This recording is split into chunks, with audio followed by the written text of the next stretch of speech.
The NDAs have just been lifted, and now fans and haters alike are coming out to give their thoughts on the new Suicide Squad game. And although most of them are positive about their experience playing this game, one of the biggest reviewers on the gaming scene, IGN, dropped a very questionable review that could completely and wrongfully destroy Rocksteady's ability to branch out and create new games that we real fans will love. But it isn't over yet, because although IGN has a huge influence, most fans and even some YouTubers can see right through the narrative that IGN is trying to push. If you want to know exactly what IGN said to slander Rocksteady and the Arkham series, and how us fans can push back against the new biggest haters in the gaming community to save the Arkham series future, stay until the end. Okay, so how did IGN threaten to crush all sales of the new Suicide Squad game and the very future of the Arkham series? It all started when Rocksteady invited some big YouTubers in this space to play their game, in hopes of getting accurate and insightful reviews from trusted influencers in the space. But this would prove to be a huge mistake, because one of those influencers has a track record of not giving, let's just say, very genuine reviews. IGN is known for giving all Call of Duty games a 9 out of 10. And if you ask me, it's almost like they don't even really play video games over at IGN. But whereas some influencers like Caboose gave the game a fair review with valid likes and dislikes that any real gamer would make, IGN just kind of bitched and complained through their whole gameplay, and completely bashed the game for things that didn't even make sense. But before some of you haters jump in the comments and say I'm coping for this game, listen to some of the points they made on why they believe Suicide Squad is a bad game. IGN doesn't like the lack of variety and combat style like it was in Batman Arkham Knight, where Batman can use stealth and brute force. But IGN forgot one important detail that completely dismantles their argument. In this game, we aren't Batman. Even in Batman Arkham Knight, Harley Quinn can barely do stealth.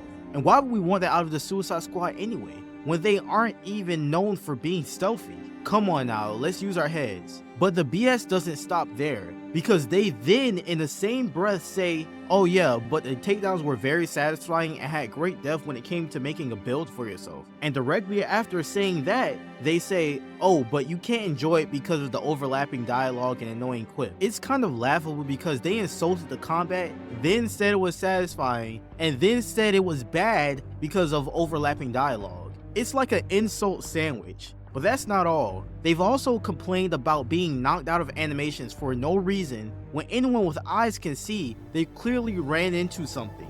They complained about the Flash, the fastest man alive, being too fast. I mean, at this point, if you're bad at video games, just say that. If I had the Flash or any of the members of the league as a boss fight, I'd expect them to at least live up to their name. And if you ask me, it seems like IGN just wanted to be spoon-fed and easy experience like the Call of Duty games they give a 9 out of 10 every year. Or maybe they just want another Batman Arkham experience, and that's fair, but why shit on a game for not being Batman Arkham when it isn't trying to be Batman Arkham in the first place? It's like going to McDonald's and asking for a Whopper. It may be a part of the Arkham series, but it isn't going to play like Batman Arkham because you aren't Batman.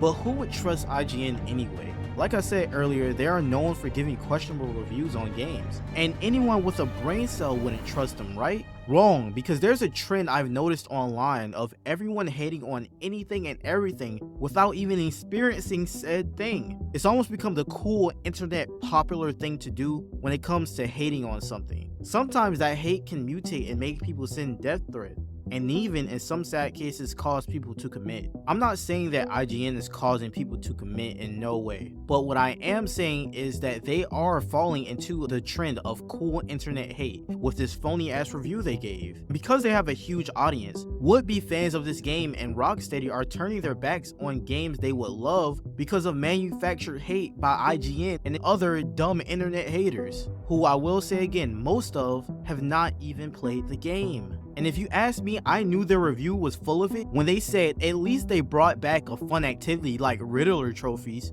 Stop it, that shit was not fun, bro. Things like this could actually stop us from getting any games in the future. That's any business for you. If they see you don't like something, they will stop trying to sell you on it. But it's not all bad, because the people who actually played the alpha and the people who played when Rocksteady flew them out actually liked it and were very vocal about it. Of course they had their gripes with the game, but they were actually reasonable and made sense from a gamer's perspective. It's good to get honest opinions in the sea of manufactured hate. This is how we can push back against these people trying to suck the fun out of a game they've never even played. But it's okay, because we all can laugh at these guys who can't even enjoy a game or a movie because Big Daddy IGN told them not to. Total NPCs, bro. But the best thing to do about these haters is ignore them and form an opinion of your own. I know it's human nature to want to fit in with the crowd and belong, but don't let these haters bully you into hating something that you could end up loving. But let's be honest, the game looks super fun, and it seems like IGN was just looking for things to hate on. But let me know what you think in the comments, and click this video if you want to know how Batman Arkham series could return in the near future.